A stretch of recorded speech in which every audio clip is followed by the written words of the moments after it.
When I was a child, I was walking along through a large crowd of people with my father. And after walking along and chatting for a while, I looked up at the man that was beside me. I was holding his hand, and I had assumed I'd been walking along beside my father. And I remember even to this day the chill of terror that went up my spine as I saw that the man that I was walking with wasn't him. That somewhere along the line I had left my father's side and absent-mindedly been walking along the side of another man. Well, I thank God that I found my father after that. But that thought has never left me. There are many in this world today who are walking along beside some religious belief, some power, some philosophy that they believe they can depend upon. But sometime in the future, when their eyes are opened, they're going to see that they have been deceived. You see, at the end of time, there'll only be two groups of people. Those who have held the hand and walked along in the faith of the true God, and those who have been deceived by the great counterfeiter. If you look with me in 2 Corinthians chapter 11, you'll see exactly what I mean. Beginning in verse 12, the Apostle Paul is talking to the church at Corinth.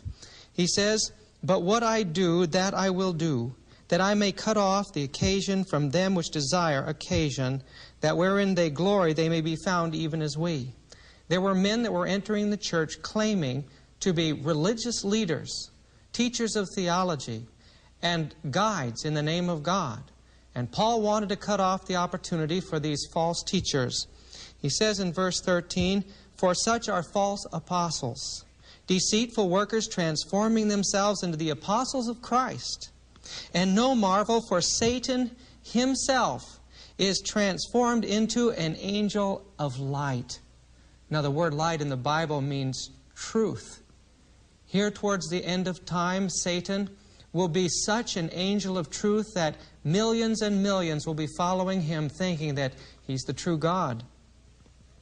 "Therefore, it is no great thing if his ministers," friends, ministers of the gospel, ministers of truth, "also be transformed as the ministers of righteousness, whose end shall be according to their works."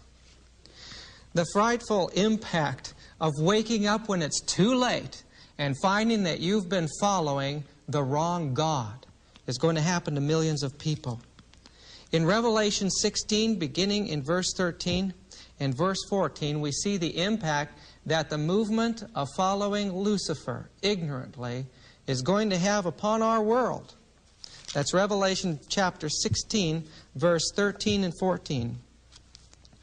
"I saw 3 unclean spirits like frogs, coming out of the mouth of the dragon, out of the mouth of the beast, and out of the mouth of the false prophet." 3 great powers united in this world at the end of time, all the powers of the world. And through those powers, there will be something that John saw as spirits like frogs, and it's defined in the next verse. "For they are the spirits of devils, going forth to the kings of the earth," or the rulers of the world, "and of the whole world to gather them to the battle of the great day of God Almighty." Today we're in the midst of this very occult or spiritualistic or Luciferian explosion that's taking the entire world in its sway. And friends, the fact that it represents here the powers that will be influenced by these spirits as the religious institutions and secular institutions means it doesn't make any difference if you claim to be a Christian. Unless you're following the narrow line of truth, the God or the one who you call Christ in the near future could be Satan himself as an angel of light. And it behooves each one of us to understand this thing. Now, in the book of Revelation, we get the first views of the conflict brought out in Revelation chapter 12 in a vision by John on the island of Patmos in the Aegean Sea. John, assuming that his work for the Lord was over with, was an exile to that island during a period of persecution. While there, God came to him in a number of wonderful visions, and those visions were to guide and protect the church until the end of time and the coming of Christ. The one vision that covers really the longest period of time is in the heart of Revelation. It's Revelation 12. And in that vision, John sees an event that took place in heaven before the creation of this world. And we read, there was war in heaven. Michael, or the one who is godlike, and of course we know that Jesus is the express image of God, so it must be Christ that's being talked about here. Michael and his angels fought against the dragon, and the dragon fought and his angels and prevailed not, neither was their place found any more in heaven. And the great dragon was cast out, that old serpent called the devil and Satan, which deceived the whole world. He was cast out into the earth, and his angels were cast out with him. If you look at this picture of a dragon falling from heaven, it's highly symbolic, but it represents something very significant. A dragon is made up of all the destroying elements of the most dangerous animals, with the result that the dragon is a symbol of the destroyer. The real truth of the matter is this being called Satan, the devil, was originally one of the most beautiful beings in the universe. He was created to be the covering cherub. And we can read about that in Isaiah chapter 14. It gives us an amazing description of what Satan was like, or the adversary was like, before the fall. Beginning in verse 12, we read this. How art thou fallen from heaven, O Lucifer? The word Ferris means to carry, and the word Luz means light. So Lucifer was the bearer of the light, or the glory of God. O Lucifer, son of the morning, how art thou cut down to the ground, which did weaken the nations? For thou hast said in thine heart, I will ascend into heaven. I will exalt my throne above the stars of God. I will be like the Most High. I will sit also in the mount of the congregation in the sides of the north. I will ascend above the heights of the cloud. I will be like the Most High. Yet thou shalt be brought down to the sides of the pit. The description of the fall and the eventual result of Lucifer and those that follow him are given in the Word of God. And in Ezekiel, it explains even further what he looked like and the results of what will take place to those who follow him. That's in Ezekiel chapter 28. And we'll begin reading in verse 13. Thou hast been in Eden, the garden of God. Every precious stone was thy covering, the sardius, topaz, and diamond. And it goes on to describe some of the most beautiful jewels. Thou art the anointed cherub that covereth. That means that he hovered above the throne of God, probably spreading those glorious wings out, his body covered with the most gorgeous stones.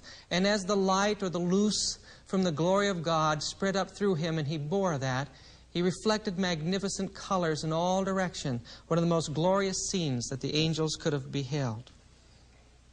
And I have set thee so, thou wast upon the holy mountain of God. Thou hast walked up and down in the midst of the stones of fire. Thou wast perfect in thy ways from the day that thou wast created, till iniquity was found in thee. By the multitudes of thy merchandise they have filled the midst of thee with violence, and thou hast sinned.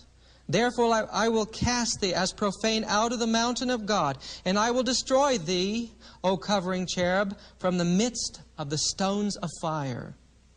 Thine heart was lifted up because of thy beauty. Thou hast corrupted thy wisdom by reason of thy brightness. I will cast thee to the ground. I will lay thee before kings, that they may behold thee.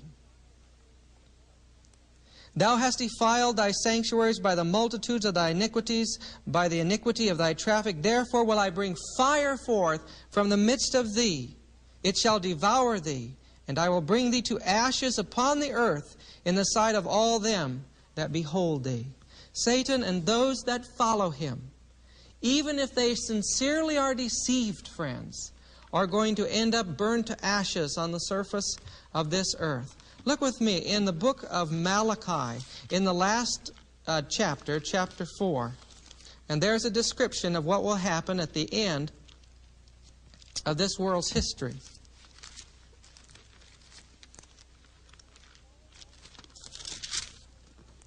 For behold, the day cometh that shall burn as an oven, and all the proud, yea, and all that do wickedly shall be stubble. And the day that cometh shall burn them up, saith the Lord of hosts, that it shall leave them neither root nor branch. But unto you that fear my name shall the Son of Righteousness arise with healing in his wings. And ye shall go forth and grow up as calves in the stall, and ye shall tread down the wicked, for they shall be ashes under the soles of your feet in the day that I shall do this, saith the Lord. There is no future in following Lucifer. Today, and I say that, if I was just talking to Christians, they would say, well, of course I believe that. Why are you presenting this?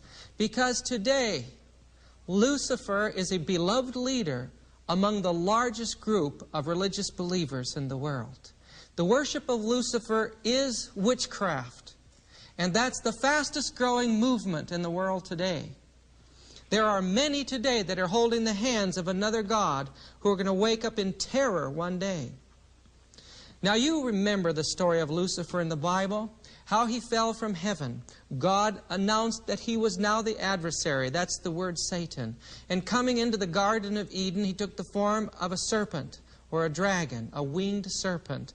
And there, through that medium, he deceived Eve into eating the fruit of the tree, bringing about the woe and misery into the world of man. But the one thing that's interesting about that is what the serpent said. It said that ye shall not surely die. The teaching of the immortality of the soul has transcended every religious institution. There is very, very few in this world today that believes that when you die, you go to sleep. But this is the number one doctrine that is being used by Satan today to deceive the world. If you would turn with me to the book of Psalms. That'd be Psalms chapter 115. We'll read about what happens to a man when he dies.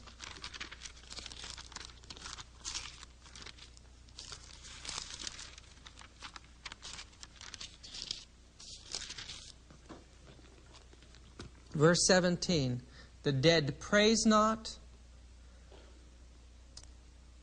the Lord, neither any that go down into silence. You remember the words of Christ when he said Lazarus was asleep? He finally said Lazarus was dead. Take the time to study out the subject of the dead in the Bible. It's the one subject that Satan does not want the Christian world to understand. And what's happening to our world today, I just want to show you a few things in the time that we have here. The first thing I want to show you is from a book written by a Protestant Christian called Unholy Spirits. In this book, he makes an amazing observation of history. He says this: occultism surfaces as a cultural phenomenon at the end of civilization. And we're experiencing the greatest occult revolution that the world has ever seen in recorded history.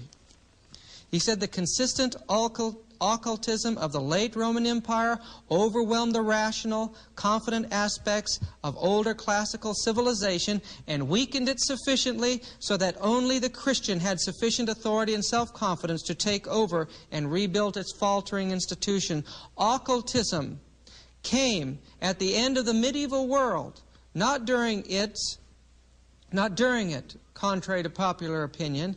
It has now come at the end of the enlightenment of humanism, at the end of civilization.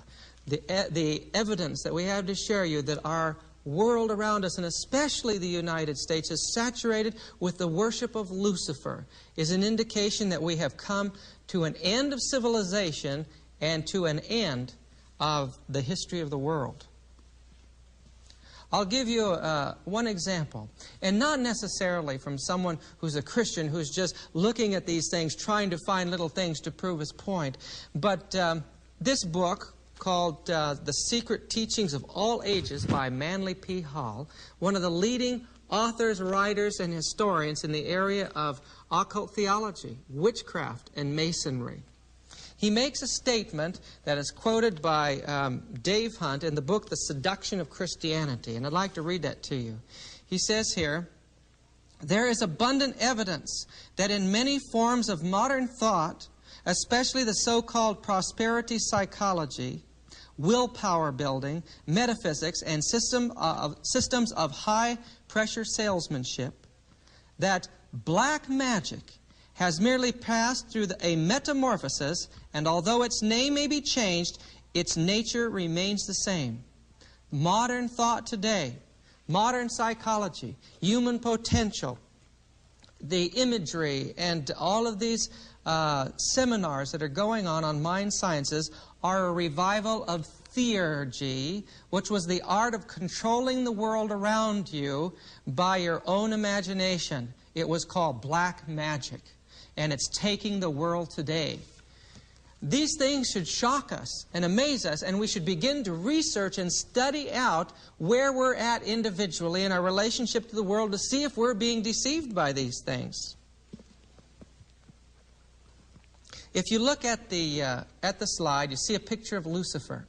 So beautiful and so loved by the angels that they actually believe that when he said that he should become a god, they believed that he should. That he should have that opportunity. And when he tried to take the throne of God by force, a third of the angels entered in with him. These beings of tremendous intelligence, with tremendous minds, were able to be deceived by him. What chance do we have if we don't draw close to God? Now, the image of the serpent was used in Eden, and we can see that it has been used in every major pagan culture throughout the world ever since. Look at this quotation from a Mason, one of the leading Masons, a man by the name of Pearson. It says that all the mysteries throughout the world were the same in substance, being derived from one source and celebrated in honor of the same deities, though acknowledged under different appellations, is further evidenced from the fact that they are traced to the plains of Shinar before the dispersion of mankind. As we go to the plains of Shinar, we find that the head god of the pantheon of Babylonian deities, the head demon, the word demon meant the spirit of the dead. It didn't mean a fallen angel in the original terminology. It meant worshiping the dead. The head demon was Enlil, the Lord of demons, the serpent god that waits in the path to destroy mankind. You see, the Babylonians did not believe you have to worship a good god, but you must worship the destroyer to placate him. The entire system of Luciferian worship, the Luciferian conspiracy, originated around a fear religion, a fear of death. In the Babylonian text, the 7 planets are compared to an enormous serpent with 7 heads, 7 serpents rising out of the sea. No accident here. The serpent can only be traced back to Eden. These 7 gods were said to be the messengers of Enlil, the Lord of demons, or Nergal, the king of Hades, the weapon by which the evil one brought misfortune and disaster and death upon mankind. They worshiped the devil in the form of a serpent. The Greeks pictured Hydra with 7 heads. In Chinese myths, each head of Hydra was said to rule over 7 planets. Giant 7-headed serpents are found in temples in Indochina, and the sun god Buddha is sometimes pictured with 7 heads, or seated on the 7-headed serpent. The Yazidis of Mesopotamia worship Shaitan, the devil, and claim that he had 7 forms. In India, Juggernaut is sometimes pictured as a 7-headed dragon. Krishna and other Hindu deities are all pictured seated on or canopied by 7-headed serpents. And in India, this day, Shiva is worshipped as a 7-headed serpent himself. The Romans had a building called the Septizonium, and the 7 zones. A common title for Rome was Septimonium, or the 7 mountains. The whole concept of the 7-headed dragon, the serpent that rules over everything, can be seen saturating the cultures of this world. The Maya god Ahuachapat, which is translated serpent with 7 heads, was similar to Chikmoto. The Indians of Southern California worshipped a 7-headed serpent. The Pima Indians worshipped the seven-headed serpent. You can go down to Mississippi area and find along the Mississippi River a great 300-foot serpent with the symbol of the cobra and great mounds in the ground and a convolution of 7 convolutions. It was the universal worship of the serpent all the way down through the centuries. I've been to Oslo and walked under the arch of one of those Scandinavian churches of the Vikings, and the entire arch is made up of the carvings of a writhing serpent with wings. And I've seen the Quetzalcoatl and Kukulkan of the Mexicans and the Mayans and the Peruvians. And I've been to Egypt, and there, as you go into Hatshepsut's temple tomb, you'll find 2 great serpents on either side with wings, and their bodies convolute all the way up to the inner sanctuary. And you can go to Chichen Itza today, and there you can see the temple with the serpents going all the way up to the temple up above, which represents heaven. Everywhere you go, especially Egypt, where the serpent represents the soul, and the serpent represents the deities of heaven, everything is represented by that serpent. It's the most amazing thing, that this entire world is saturated with the belief in the ancient serpent god. Lucifer, that old devil, the serpent, the dragon, knows that the best way that he can destroy mankind is over the issue of death. He lied to man in Eden that he could live forever, and now men look at death with the hope of life afterwards. Now, every one of us is going to face that grave someday. All the way through the centuries, when men lost contact with their loved ones, the wail of suffering has gone up. This is the greatest motivation in the heart of man. And then when each one of us look in the mirror and we see the wrinkles forming and we see the gray hairs forming, we know that we're dying while we're alive. Our bodies are dying. Every one of us face the grave.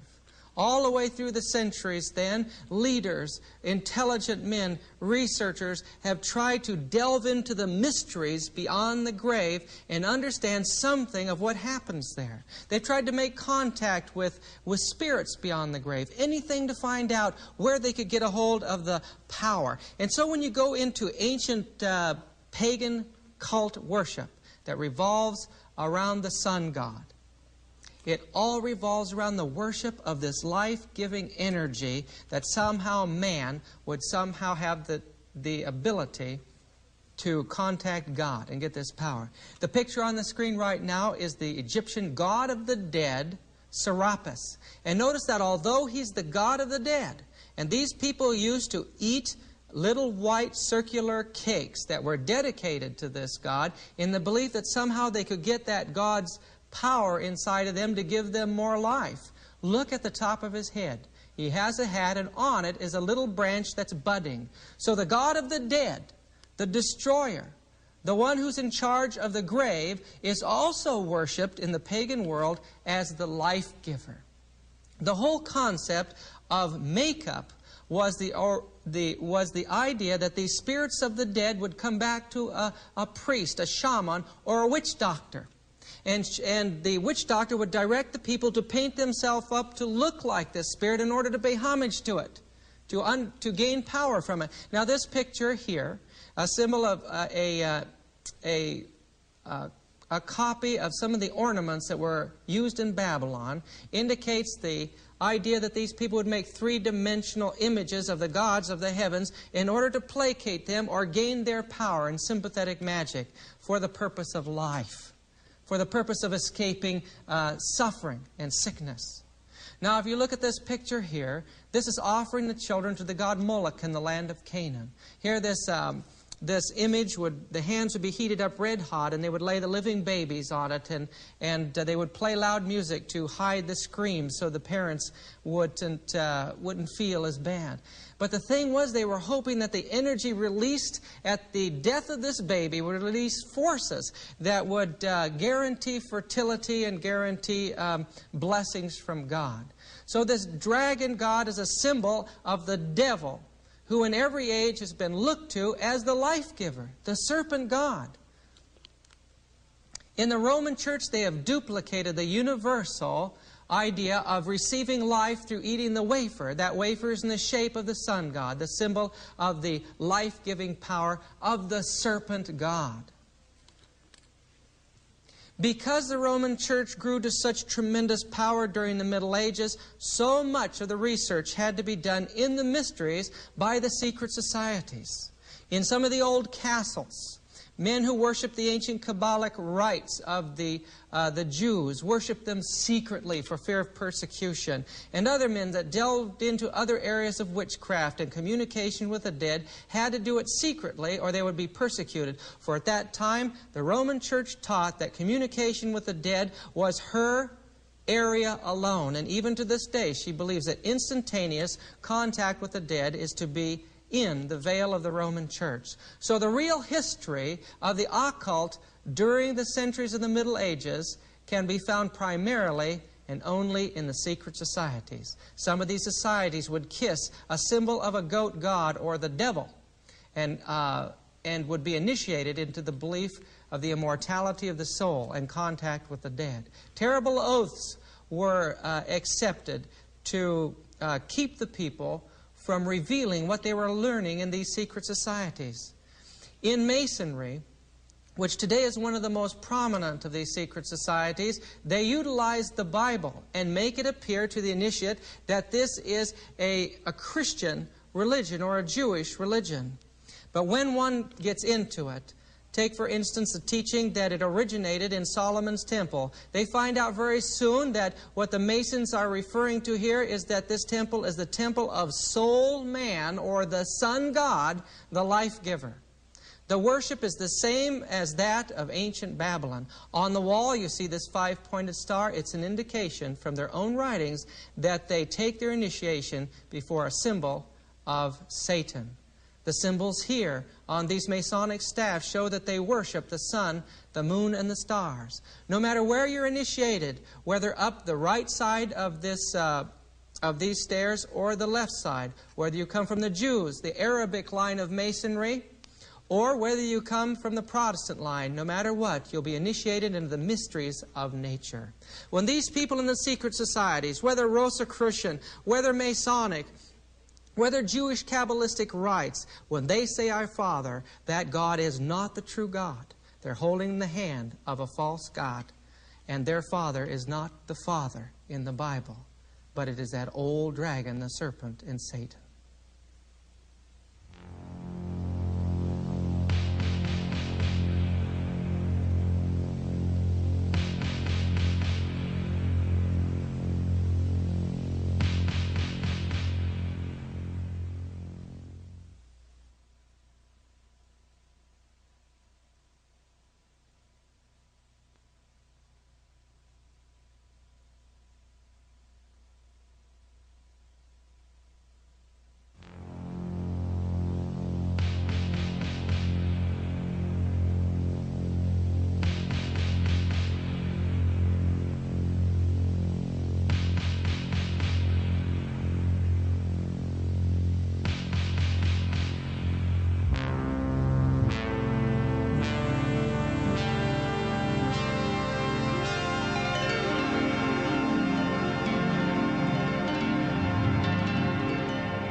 We've briefly mentioned the fall of Lucifer, his use of the lie that man will live after death to create in man a craving to understand what happens after the grave, and through that deceptive medium to set himself up as the God of this world.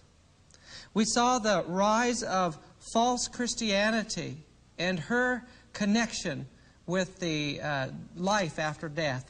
And then we watched the rise of the secret societies who continued the experimentation in the occult and witchcraft and the world of the dead. But how is it that the occult and witchcraft is so prominent in our world today? We have to go back to the middle of the 19th century. There in a small house in Hydesville, New York, the Fox sisters, which we have a picture of on the screen, heard a rapping in the wall. And then they called out the name of Mr. Splitfoot and asked him to copy the number of fingers that one of the girls raised. Quickly, 3 raps came from the wall, and communication with supposedly the dead began. Within a short time, there were over 1,200 mediums in New York. And then before the end of the year, the movement of spiritualism, or contact with the dead, took place all over the globe on every major continent. It was the moving of Lucifer towards his final deception to take the human race into deception. In this next slide, ancient wisdom revived is a term that is applied to the teaching of theosophy. A revival of the ancient occult again just after the movement of the Fox sisters began. In Vermont, a couple of men by the name of the Eddy brothers were carrying on tremendous seances where on stage they would go into a trance and demonic spirits would manifest, appearing to be people who once lived in the past. Some of the wealthiest in society came to see the Eddy brothers' performances. On this next slide is a man by the name of Alcott. He was a lawyer and very interested in proving that the phenomenon of spiritualism, or contact with the dead, was wrong. So he went to the home of the Eddy brothers, he observed the phenomenon, and then he tried to find out where the trap doors were. He crawled under the house, knocked on the walls. He discovered that there was something real happening there, and the rest of his life was dedicated to the subject of spiritualism. While he was there, he met a Russian seer or psychic by the name of Helena Blavatsky. She had once been a Christian and left it and went into the worship of the occult. She studied in Egypt and in India, and now she was there helping the Eddy brothers. Together, these two went back to England and they started what was called the Theosophy Society. In the 1870s, she believed that beings from the spirit world that she called the secret masters were giving her a body of knowledge that was to be revealed to the world. A union not only of occult history through the centuries, which would include every major religion, but a union of spiritualism now and science and philosophies to reach the great minds of the world. This accumulation of data that came from the spirit world was called Isis Unveiled, and laid a foundation for a whole new age of spiritualism, but now acceptable to the upper classes. The lady that you see on the picture now is a lady by the name of Mary Besant, who joined that organization and brought with it her interest in social reform. It was here that we see the seed of the passive social movements that have affected our world today. Everything from women's liberation to civil rights had its birth in the work that she did in India in raising up the Indian people to overthrow their British overlords who were Christians. At this same time, a continuous, slow-moving but powerful international conspiracy was developing. It had begun in the middle of the 18th century with a man by the name of Adam Weishaupt. But in the middle of the 19th century, with the grand movement of spiritualism moving into every facet of society, the man on the picture here, a man by the name of Albert Pike, one of the greatest geniuses of the occult, who spoke and wrote in 16 languages fluently, hired by the federal government of the United States after he had fought as a general in the southern states in the Civil War. He was placed over an army of Indian nations, and he rapidly learned all their languages and was well acquainted with the secrets of their religion. Binding them together is the most terrifying army the world had ever seen, creating atrocities that resulted in the European nations interfering with the U.S. government, telling them that they had to disband this Indian army. This man, who had the capacity to bind those Indian nations together, entered into the highest ranks of Masonry and formed a new society that was called the New and Reformed Palladium Rite. He became the Grand Pope of Masonry and international conspiracy. It was this man, Albert Pike, that planned the destruction of the world in 3 world wars, and his writings can be read today.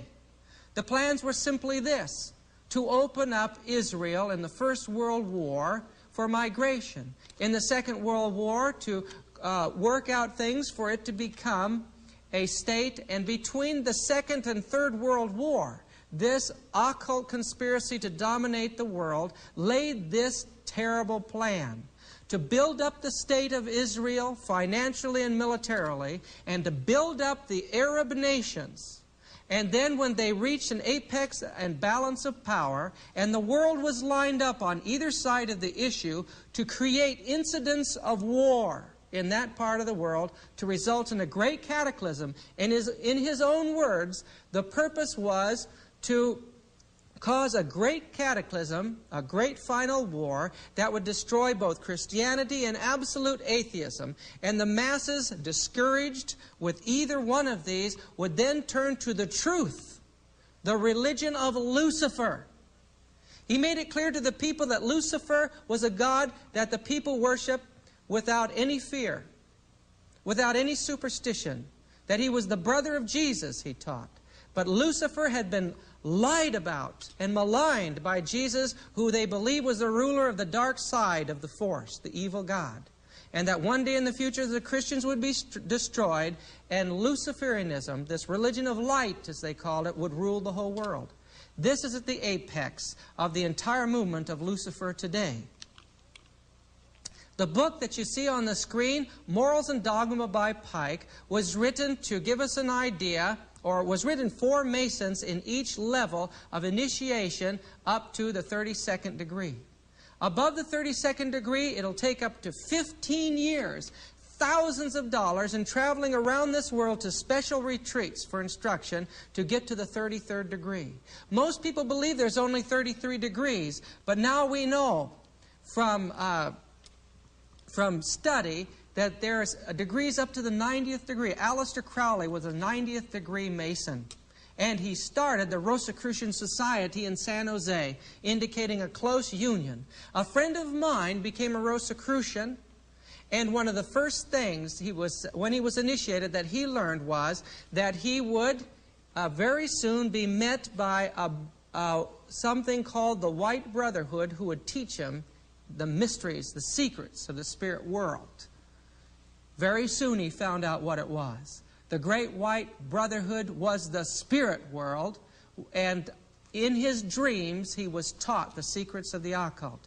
Supposedly Masonry claims that its purpose is to teach the consoling doctrine of the immortality of the soul. So in history, we have a number of converging movements. You have the public movement of spiritualism, the revival of witchcraft. At the same time, you have the Theosophical Society, merging it with the scientific and philosophical world. And then you have behind the scenes, underneath, a tremendous international movement to bind the whole world together under the worship of Lucifer. And I read you the prophecies that at the end of time, the spirits of devils would go forth to the kings of the world and bind them together to war against God. But remember what we had read, that Lucifer will manifest himself as the angel of light or truth. It could be your local church that's leading you down the path to hell, and you wouldn't even know it because you assume that it's truth. Anytime you run into teachings, philosophies, or theologies, or manifestations that are based upon the idea that man has an immortal soul, you're holding hands with the devil, no matter how nice and good the philosophy seems. The movement of this into scientific circles began to take place towards the end of the 19th century. The picture on the screen shows a number of people who are elite in society and scientists. These folks believed that everything that could be seen by the senses must be true. They had early on rejected the Bible as the answer to what was happening in our world. And they believed that Genesis was basically just a Hebrew myth that was devised in Babylon when they were incarcerated there. So when they would see physical manifestations caused by demons, they would believe it. And they had no other recourse but to try to explain it by the means of what the spirits were saying. The world was just set for tremendous deception, and there was very little outside of the Bible to warn people what was happening. I remember reading about one incident where a number of scientists were in the room. As they sat there quietly, a spirit manifested through the medium that was tied to the chair so she couldn't do anything that was deceptive.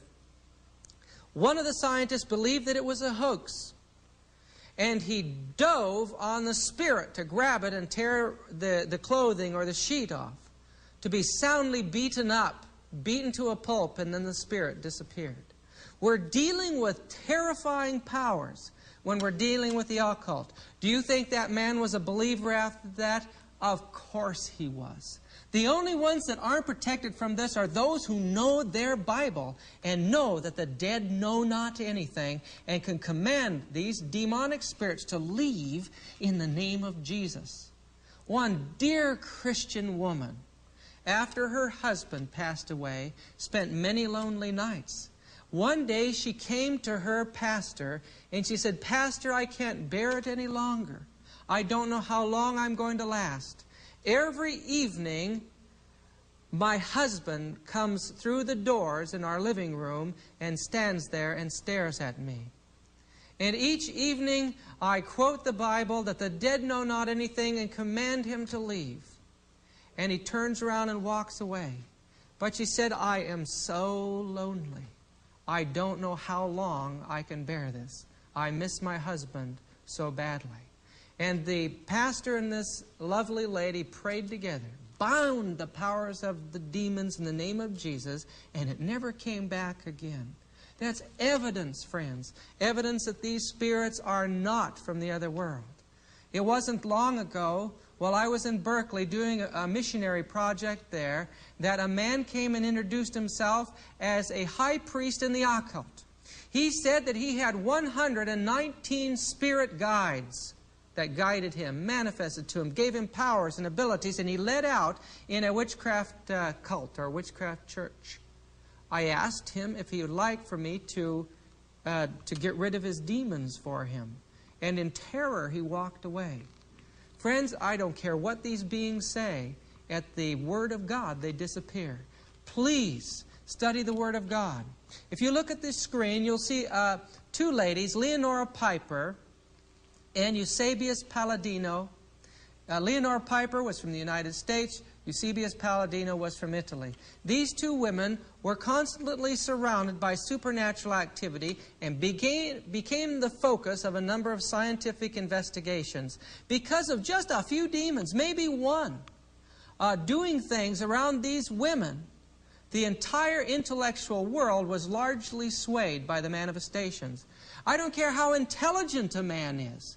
One demon that is deceiving them or manifesting can deceive all of the brilliant brains in the world if they're not connected with the true God. This gentleman on the screen is named Daniel Holmes. He was called the Flying Scotsman.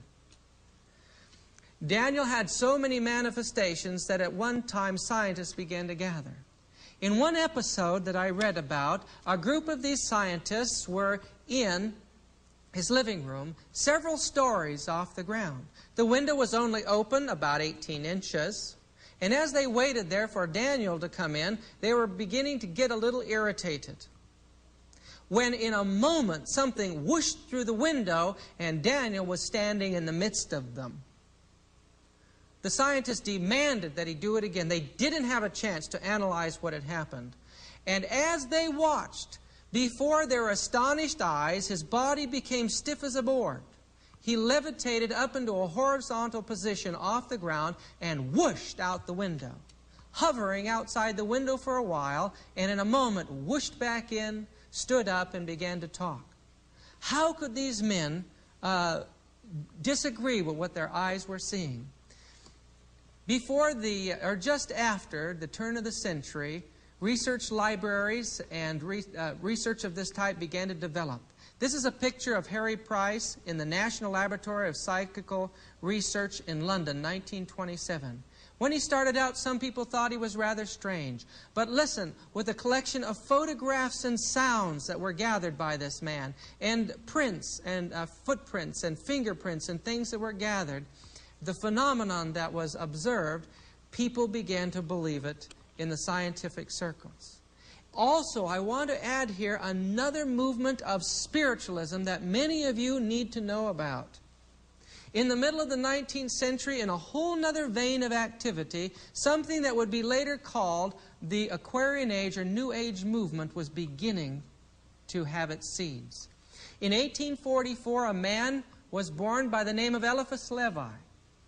As he grew older, he left the narrow path of Christianity and united Christianity and the occult teachings together. He wrote a gospel that sounds just like a gospel in the New Testament. It was called the Aquarian Gospel of Jesus Christ, and that's what's on the screen right now. As you read this book, it reads just like a gospel, but it goes on and it describes where Jesus went. Supposedly during those years, the Bible doesn't say much about him. From the time that he was 12 to the time that he was 30 years old, 18 years, and he describes him as going around this world to Egypt and India and Tibet and gaining these occult abilities to perform miracles. In this way, the occult was beginning to accept Jesus as a Savior to them, as a God to them. And this has been refined through the years so that many Christians don't realize that the Christ that they're serving is not the Christ that is described in the Bible. One man that did a tremendous amount for the occult, and his books were published during the 60s, is on the screen. His name was Aleister Crowley. And if you look at this picture, he's the man that's standing up. The people that are kneeling around him in this occult coven, a prestigious coven for scientists and intellectuals and artists and singers, was called the Golden Dawn in London. And if you look at the back of the man in the foreground, you'll see the symbol of the Jewish religion. Almost all of these people were Jews. And you have to realize that the Jews had their own secret teachings from Babylon that were called the Kabbalistic rites or Kabbalism. And these teachings revolved around Chaldean astrology worship, and they made God, Jehovah, the same God as the devil by just simply turning the word around. They worshipped one God as both good and evil. A terrible system of studying the occult by the Jews. And largely, this area that was hidden deep within memorized initiation was largely behind much of the movement of the occult in this age. But eventually, Aleister Crowley was kicked out of this organization. Going to Egypt, he had a vision, and he believed it was being taught to him from the world of the dead that he was the beast of Revelation. He carried a staff with 666 on it. He sharpened his teeth, and he would bite people and suck their blood. He was a very odd character. But friends, that's the kind of character that you are aligning yourself with when you enter into the belief that beyond the grave there is life. This is a picture of Aleister Crowley as a young man. He was one of the healthiest and most powerful men in the world. He was one of the greatest mountain climbers in the world. He attracted 8 women to him that married him, and every one of them died insane. He himself died of syphilis as a raving maniac. Another area of the occult, and friends, there is no way that I would be able to really cover this subject. It took me years studying, and in just this short time we can only get a little glimpse of windows into how this thing how spirits have gone out all over the world and bound the world together. Adam Weishaupt was called the father of Jacobinism. Adam Weishaupt was a Jew and a Jesuit and a worshiper of the devil. He devised a system of taking over the world, and that system held the beliefs that communism holds today. He was responsible for the French Revolution, and that revolution has grown around the world. In the occult, the philosophy of humanism is the same as that is at the basis of communism. It means that Americans today really believe the same philosophy basically as communists do. In the Theosophy Society, there was a number of efforts to prove that if man did not have any religions telling him what to do, and he didn't have any governments giving him laws, that he would naturally return to Adamic purity, because every man, they believed, was intrinsically good. That the God self, or Lucifer, that is in every man, is a good God, a God of love and a God of light. And if he was just left alone by the institutions of the world, man would gravitate towards goodness. And so they tried time and time again to establish little utopian communist societies. They were tried many times in Europe, many times in America. The woman on the screen is a theosophist by the name of Catherine Tingley. And she started one of these groups at Point Loma, California. It lasted longer than any of the other groups. But the problem was that after a while, people would get to fighting. Do you know what one of these men said as he observed this phenomenon time and time again? The problem is, we just can't find the right people to prove it. What the problem was, that man is not intrinsically good. It's part of the lie of the immortality of the soul and the lie of the nature of Satan. You take any combination of men without the power of God's love controlling their lives, and you put them together for 24 hours a day, even for a month, and you'll find a bunch of men who are going to try to kill each other. The nature of Satan will come out unless we have religion, unless we have governments controlling or giving us boundaries. We need that today.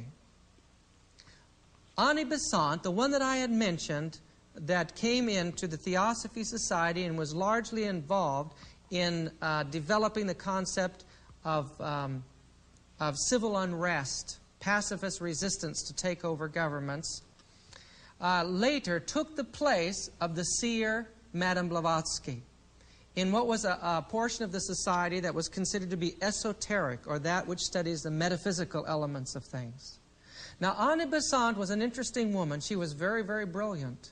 In a continuing interest to bind spiritualism with science, her and another man, a man by the name of C.W. Leadbeater, began to experiment with self-hypnosis, meditation, in placing themselves into the world of what's called astral travel, or having your mind or your body travel through the electrical vibrations of nature. And they claimed that they would be able to infiltrate the molecules and analyze the world of science by seeing the molecules in spirit form. And they published thousands of pages on this type of dribble. You can still see this stuff, and you can buy it today if you would go to one of these centers around the world. There's still a center in India. There's still a center in the United States. There's centers in London and other places. Now, Leadbeater continued this research, and also he trained young boys. He was a homosexual. He had been a Roman Catholic, got into spiritualism, adopted theosophy, started a Reformed Catholic church that was a spiritualistic organization. And one day, while one of the boys he was having an affair with, he claimed he noticed an aura around this boy that indicated to him that this boy was going to be the Christ. He continued to train this boy, and at one point the boy began to talk as if he was possessed by a spirit, and that spirit was Christ talking, and immediately tried to rush him to New York. The result of this boy, whose picture is on the screen, by the name of Krishnamurti, when he got to New York, the spirit left him. Why New York? The prophecies of the Bible indicate to us that the great movement of spiritualism will have its apex in its center here in the United States. And somehow the spirits guided them to bring this boy to the United States to announce that he was now the Christ. Well, he's not the Christ. Everything fell flat, and now he's one of the speakers still in the occult world that's believed to possess powers, Krishnamurti. Another man that Satan moved upon to take over the world was a man by the name of Adolf Hitler. He was a member of the Vril Society, which was a society that believed that the earth was hollow, that an advanced evolutionary race dwelt there called the Vril people and had the Vril power. And they believed that they lived in a place called Shambhala. He spent millions of dollars in the Third Reich trying to find the world of Shambhala to gain the secrets of the Vril power so that he could rule the world. Many didn't realize that. In the Thule Society of India, they used the swastika in the form of the destroyer. While when he was a child In Bavaria, in the little school that he went to, on the altar of that Catholic church, yes, he was a Roman Catholic, was a symbol of the swastika, because the Roman Church uses all symbols of the pagan crosses today on their altars. Now Hitler, and his face is on the screen right now, was trained by a medium to be a medium for spirits in an effort of Satan to rule this world through this man. But I want to tell you something else. That Hitler was called by the Roman Church the child of the papacy. As spiritualism and Romanism worked together in the movement of the Third Reich to take over Europe and begin a confederation of German states to systematically take over the world. He was closely associated with a man by the name of Himmler, who led out in the SS, and Himmler's uncle was a Jesuit priest from the courts of Bavaria and came to lead out in the SS. That SS, or that occult society, was controlled by the Jesuit order within it. And you saw the terrible results of Lucifer's conspiracy in Europe. Friends, do you think it's going to be any different here at the end of time? Do you think that falling for the New Age movement is going to make any difference? Mussolini, the picture on the screen right now, was a Satanist, and at the same time the Roman Church brought him to power. Do you think that the movements that brought about the destruction of Italy at that time during the war are going to be any different than those that fall for these deceptions today? Absolutely not. I beg you to study your Bibles as you've never studied before. And please, friends, do not give in to the movement of spiritualism in any of its ramifications.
The word spiritualism is rarely used for this movement of the belief in the state of the dead today. It comes in so many varied forms that no one can escape it except those who are bound to Jesus Christ by faith. In the book of 2 Thessalonians, we read about the last deception of the human family. It says, even him whose coming is after the working of Satan with all power and signs and lying wonders, and with all deceivable of unrighteousness in them that perish. Real miracles, real wonders. And God has used the term all power. Evidently, for a period of time, God will allow Lucifer to use all his power of deception upon the human family. In biblical eschatology, we see that take place right here at the end of time. We're about to observe these manifestations, and it's described in this way. And he exercises all the power of the first beast before him, and causes the earth and them which dwell therein to worship the first beast, whose deadly wound was healed, and he doeth great wonders, so that he maketh fire come down from heaven on the earth in the sight of men, and deceiveth them that dwell on the earth by the means of those miracles which he had power to do in the sight of the beast, saying unto them that dwell in the earth that they should make an image to the beast which had the wound by the sword and did live. In these passages, there's a union of spiritualism and Christianity in a taking over of the minds of the nations of the world at the end of time. How did the union of Christianity and spiritualism bond? Well, we know right from the beginning that spiritualists claimed to believe in Jesus, one of the spirits that lived on after death. But more recently, you may have heard of the term the New Age movement. And that's what I'd like to begin our talk with here at this time. If you look at the screen, you'll see an entire library of blue books. These books were written by one author, one of the most prolific authors in history. Her name was Alice Bailey. And in the early part of this century, her and her husband, Foster Bailey, broke from the Theosophist Society and started a new society. This society is the first one that used the term the New Age. The Baileys set up a number of research centers, and one of those was in Ojai, California. And from there, there's a press that sends these teachings out all over. Now, if you look at the picture on the screen, you'll see some of the titles of the subjects that Bailey worked on. The destiny of nations, the reappearance of the Christ, the externalization of the hierarchy. Every one of them is prophecy concerning how the spirit world, the occult world, would rise and take over the world. The entire world would be united in one great mass initiation into a next level of evolution, as they taught, into a spirit realm, an advanced period of time. And Jesus Christ, or the Spirit of the Christ, was considered to be the one who would lead us into this movement. The picture on the screen now is the door to their chapel or worship room or meditation room in Ojai, California. And I want you to notice some things about this door. As you look at the animals that are on it, you'll notice that they're signs of the zodiac. All the signs are on that door. This has its base in astrology worship, which originated in Babylon. And then if you look above that, you'll see O's and V's. Well, what significance does that have? The occult worship the serpent. And on the back of the cobra is where the O and the V and the U and the S, sacred symbols in the occult that represent the number 6 and its power. These people are virtually worshiping the ancient system of serpent or devil worship that came from the plains of Shinar. And they don't know it. It's all dressed up in a modern garb, a scientific garb. As I walked into the chapel, I noticed in the middle of the floor, and you can see it in this picture, crystals.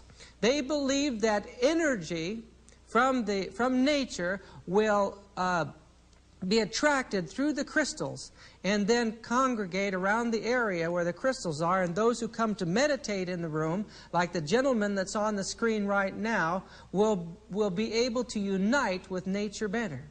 Now, if you look at the wall on the far side, there's a picture there. It's a picture of Jesus, as it could be seen in the picture right now. On the left side of the room was a picture of the Christ. And on the right side of the room was a picture of the Buddha. These people worship the pagan gods, and they're uniting it with Christianity. The next picture is a picture of a man by the name of Benjamin Creme. Benjamin Creme was caught up in following the flying saucer movement, which teaches precisely the same system of mental exercises and communications with the other world, in this case, the other worlds out there. When he began to study the New Age teachings, he saw it was the same system, but in this system, the ones on the other side of the grave were spiritual masters or advanced people and beings that live in the hollow earth. In fact, Mary Besant, the leader of the Theosophy Society, told her that she was directed by the spirits that lived in the kingdom of Shambhala, the same place that Hitler was trying to find, and that she was directed to go to England and begin a movement in behalf of the indigenous Indians to regain their government for themselves. It was this movement, Theosophy, that got a hold of a man by the name of Gandhi and moved him into a prominent position. Now back to this picture of Creme. Creme then joined the New Age movement.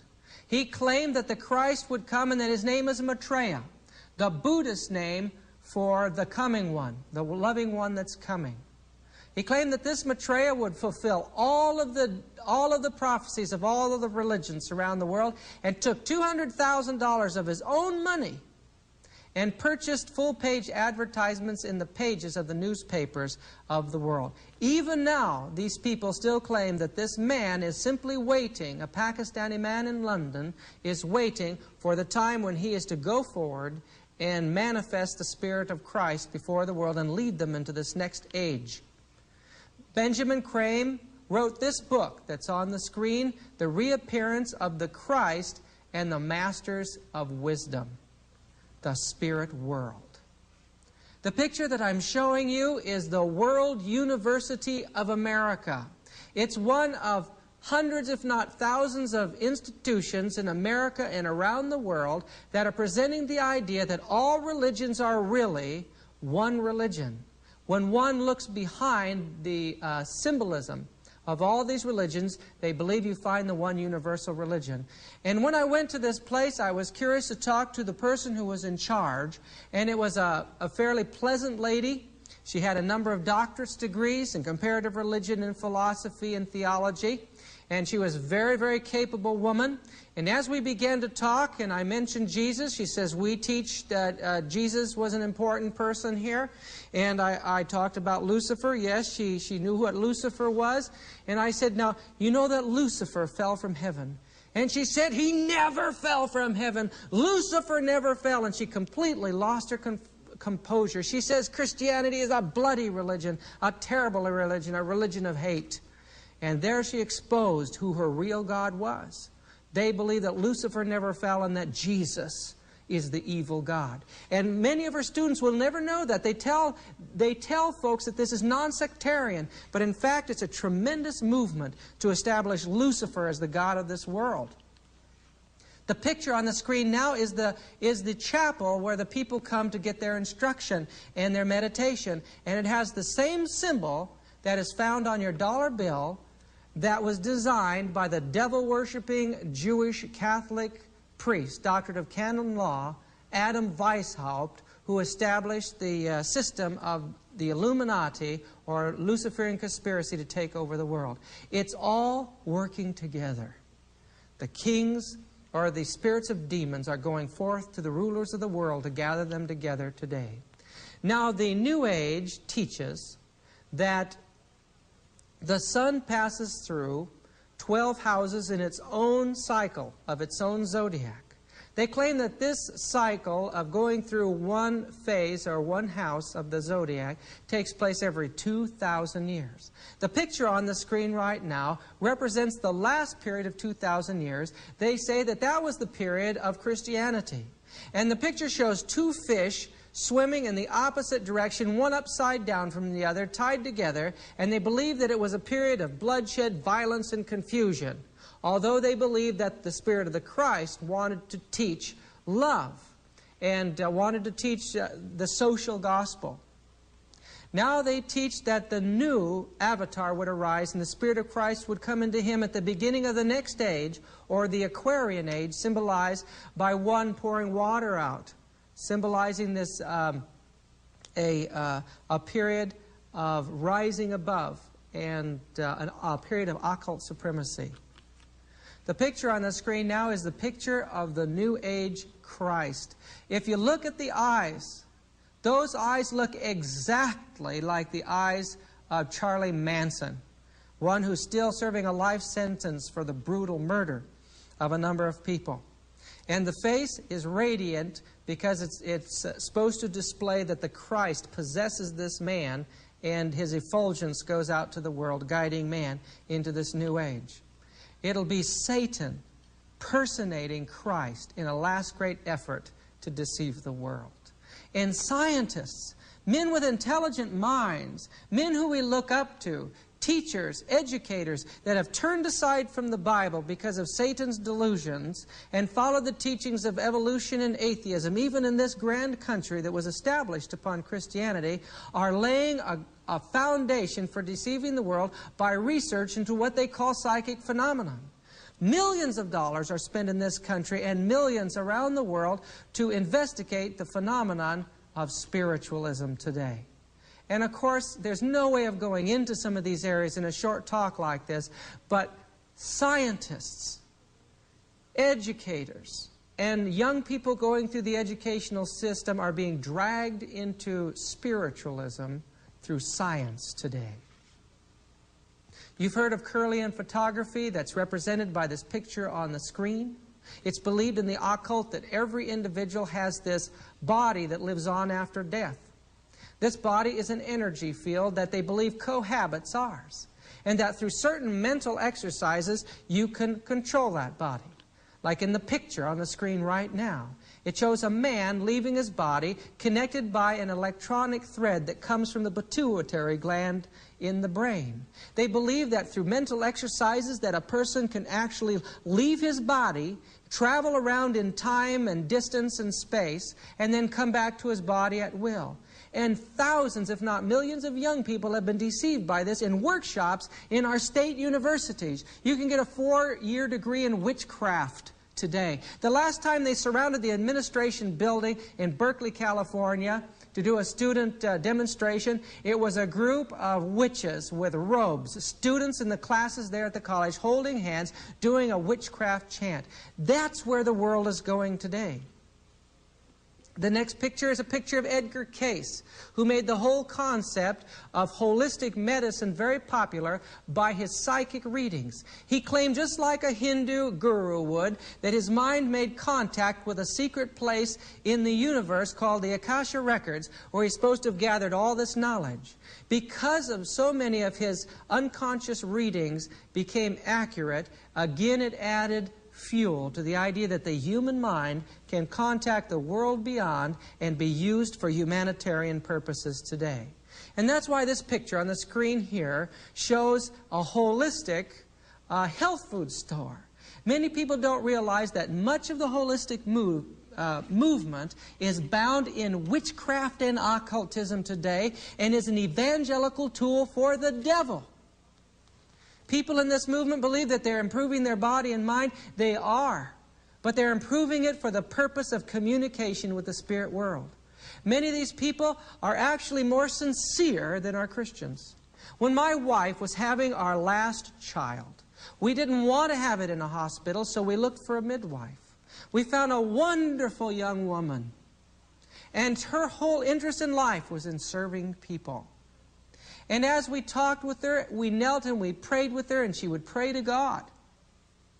And when we visited her house, one day I noticed her book. There wasn't a Christian book in the house. Every book was an occult book. And later when she came back to the trailer where we were living, I said, "Are you a witch?" And she said, "Yes, I am. How did you know?" "Well, I noticed your books." "Where did you pick up your faith at?" "It was a witch on the East Coast." But I don't go in for the practice of witchcraft or the craft. I'm interested in serving humanity with natural therapies. It's a tremendous deception. She was a lovely lady. And I believe many of these people, if we can get our act together as Christians, can be won to our faith. Many of these people may be more sincere than we are. But it was a witch that delivered our child. An amazing and shocking experience. The picture on the screen right now illustrates the fact that much of the massage, much of the natural therapy comes from the philosophy of the East or from China and revolves around the teaching of the body aura and the science of Kundalini or the serpent energies in the body. They believe that there are 7 or so chakra points in the spine where the circulation of body energies flow through. These are in contact with every organ. And by touching certain locations on the body called acupuncture or acupressure points, which are laid out in 360 points originally and 12 meridians after the astrological teachings of the heavens, that somehow they can balance out the flow of body energy and balance the yin and yang in the body. And this has become the foundation of many of modern healing techniques. People getting into the areas of these electrical or aura healings are dangerously treading on the area of witchcraft and the occult. You've heard of the pyramid power. It's the same concept of energies that can be used. The pyramid was used by the ancient priests of Egypt for initiation. They'd put a man in a coffin there. The man would lay in the coffin, and then his spirit, supposedly, through the energy forces in the pyramid, would shoot straight up into the heavens, be purified, make contact with the gods, and come to earth, and then he would be a medium between heaven and earth. These energy fields are areas where Satan can come into your mind and contact you from his world. Now, a man by the name of Bovis, a French scientist, once put his scientific equipment in the middle of a pyramid, and he found that these tremendous forces flowed through there. And since that time, pyramid power has become popular. And friends, if people that don't believe the Bible will take these interesting phenomena that they think are natural and will play around with them, with the results that they lose control over their own mind. A dear friend of mine who experimented with astral travel found one day he couldn't come back to his body in his mind.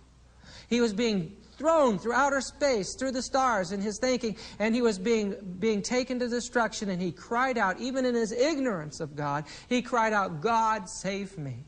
And as he continued to pray that God would save him, he was systematically brought into the Christian faith and became a Seventh-day Adventist Christian. Today, many people with the wands and the water wishings and the pendulums to search for water or items don't realize that that's another medium by which satanic spirits can control our hearts and control our minds. The picture on the screen now is a woman who is ignorantly playing around with the devil doing water witching, claiming that the body is an electronic instrument and through that stick will have a sympathetic electronic attraction to the water, which has a slight magnetic charge. Friends, I studied with a man who did this professionally for a while. He came to me privately and he said, "Listen, I can't love my wife anymore and I don't know what's wrong. I don't love my children and I'm an elder in a church and yet I have no interest in Christianity." He says, "I know that something's wrong inside me. I can't even read my Bible."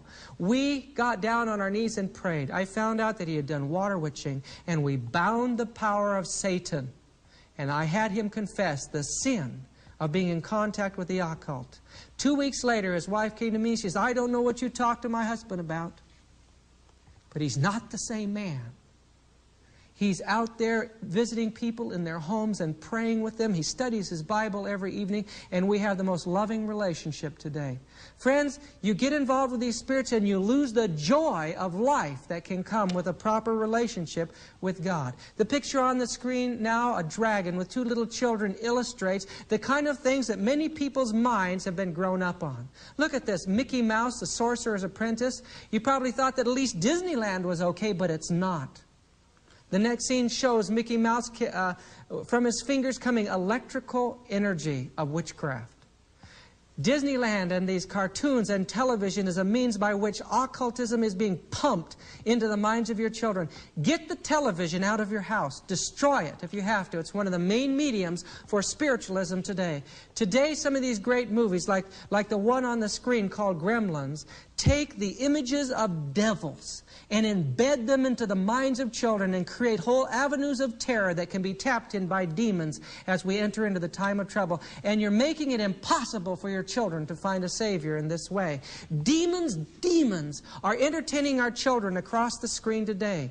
The game Dungeons and Dragons has become so popular in the last 2 decades, and again, it trains young people to become fascinated with and exercised in the knowledge of the occult. And the picture on the screen is one of their advanced Dungeons and Dragon players' handbooks that has incantations and tells you what powers you'll have in your particular role. The picture on the screen now is to illustrate that thousands and thousands of young people, because they don't have a good Christian family, they're raised in humanistic institutions that leave them empty, are searching for spiritual reality. And friends, they're going into the occult because Christianity is failing them.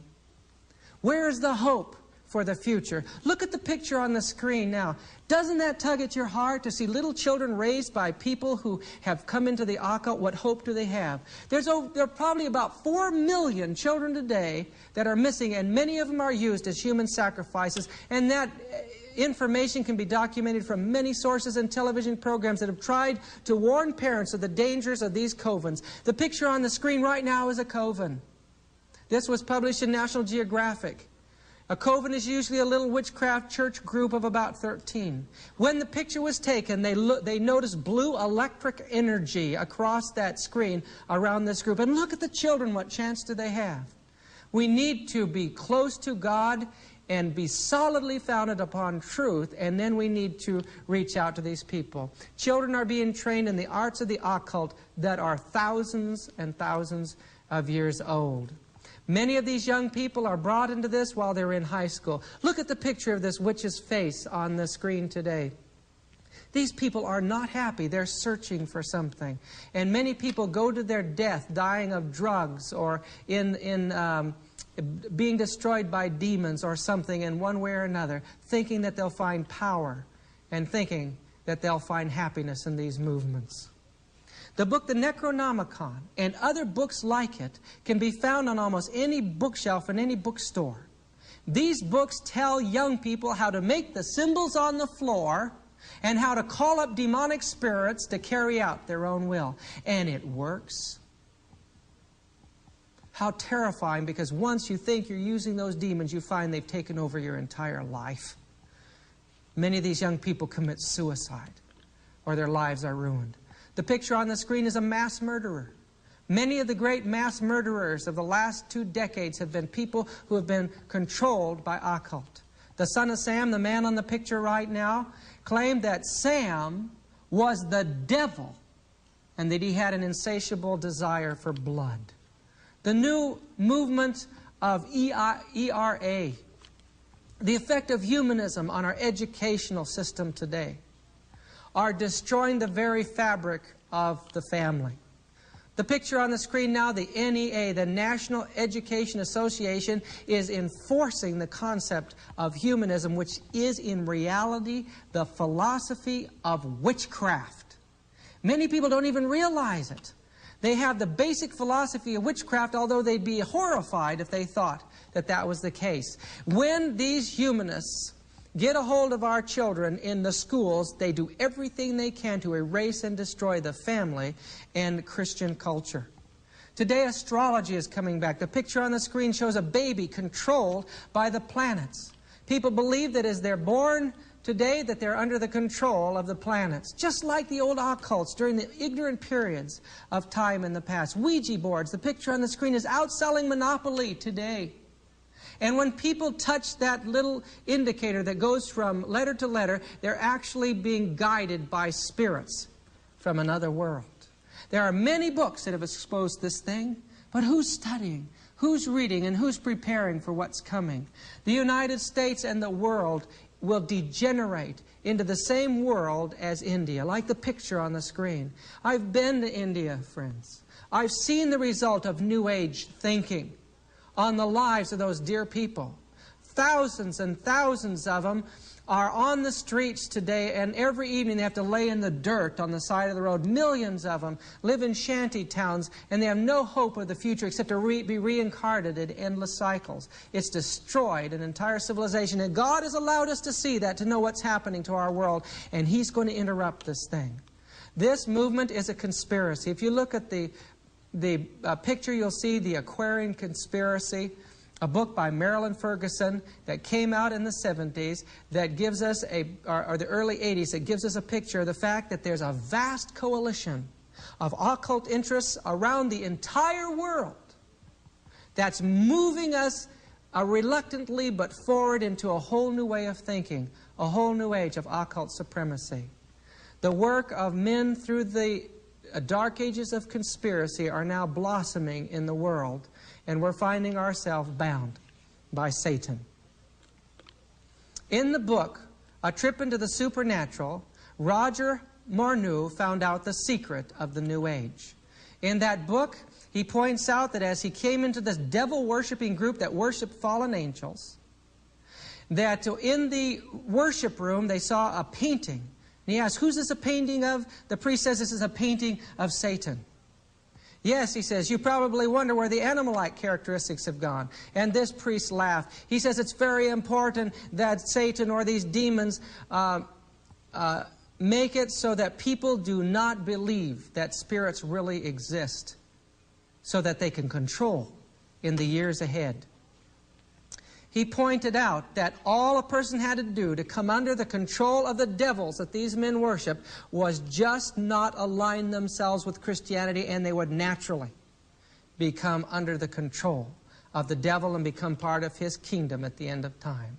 They taught that thousands of years ago that their master came to this world because of a misunderstanding in heaven, that he used the inhabitants of this world for his kingdom, and that one day a confrontation will take place between him and Christ, and that Christ will be overcome, and those that follow the devil, no matter what area they come to him through in the occult, whether it be flying saucers, whether it be the movement of rock and roll, whether it be through television, whether it be through seances, no matter what, or false Christianity, no matter what avenue they come through, they will be part of Satan's kingdom.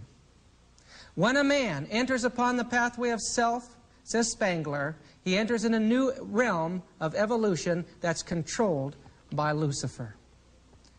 Today we're in the midst of a destruction of Christianity, and I beg you not to be a part of that movement. Grab your Bible and study and find the real Savior.